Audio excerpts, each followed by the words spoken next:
29 मई 1453 की रात कुस्तुनतुनिया की अजीम दीवारों के बाहर हजारों उस्मानी सिपाही आखिरी हमले की तैयारी कर रहे थे, लेकिन सुल्तान मोहम्मद सानी के शाही खेमे के अंदर खौफ किसी और चीज का था। चंद घंटे पहले उसके जासूसों ने एक ऐसी रिपोर्ट भेजी थी जिसने पूरी फौज को बेचैन कर दिया। रिपोर्ट में दावा किया गया था कि बाज़ंतूनी सल्तनत ने शहर के नीचे खुफिया सुरंगों का एक जाल बना रखा है और अगर उस्मानी फौज दीवारें तोड़ने में कामयाब भी हो गई तब भी उन्हीं सुरंगों से होने वाला अचानक जवाबी हमला पूरी फतह को खून में डबो सकता था। कुस्तुनतनिया सिर्फ एक शहर नहीं था, ये मशरकी रूमी सल्तनत का आखिरी किला था। तकरीबन 1000 साल तक ये शहर यूरोप और एशिया के दरमियान ताकत का मरकज रहा। उसकी 3 तहों वाली दीवारों को दुनिया का सबसे मजबूत दिफा समझा जाता था। इससे पहले कई मुस्लिम और यूरोपीय अफवाज उसे फतह करने की कोशिश कर चुकी थी, लेकिन हर बार नाकाम लूटी। अब 19 साला नौजवान सुल्तान मोहम्मद तारीख बदलना चाहता था। उस्मानी तूपें कई दिनों से मुसलसल दीवारों पर आग बरसा रही थी। दीवहिकल तोप बासिलिका की गूंज मीलों दूर तक सुनाई देती थी, मगर हर सुबह बाज़ंतीनी सिपाही रातों रात टूटी हुई दीवारें दोबारा भर देते। ये देखकर उस्मानी कमांडरों में बेचैनी बढ़ने लगी। तभी कुछ गिरफ्तार मजदूरों ने दावा किया कि शहर के नीचे कदीम रूमी सुरंगें आज भी इस्तेमाल हो रही हैं। शुरू में सुल्तान मोहम्मद ने उसे अफवाह समझा, लेकिन फिर उसके इंजीनियरों ने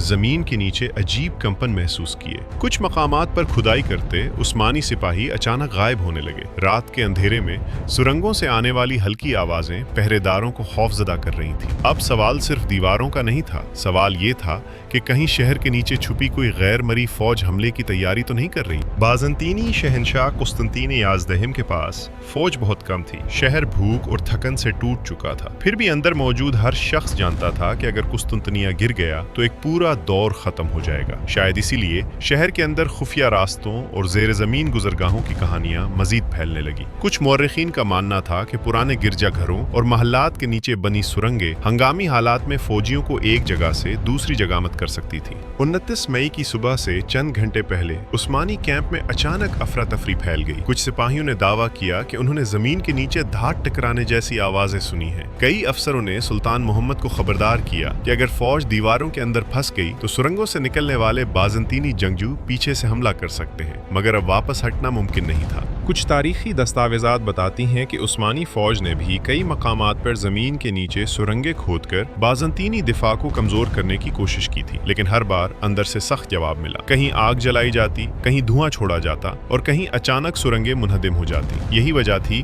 कि आखिरी हमले से पहले सुल्तान मोहम्मद के कई कमांडर उस पोशीदा खतरे से खौफजदा थे जिसे कोई वाज़ेह तौर पर देख नहीं पा रहा था। फजर से पहले सुल्तान मोहम्मद अपने घोड़े के पास खड़ा शहर की दीवारों को देख रहा था। उसके सामने सिर्फ एक दारुल हुकूमत नहीं था, उसके सामने सदियों पुरानी सल्तनत खड़ी थी। और उसी अंधेरे में एक सवाल अब भी जिंदा था, क्या कुस्तुनतुनिया की असल हिफाजत दीवारों पर थी या शहर के नीचे छुपी उन पुरस्रार सुरंगों में जिनका राज आज तक मुकम्मल तौर पर सामने नहीं आ सका।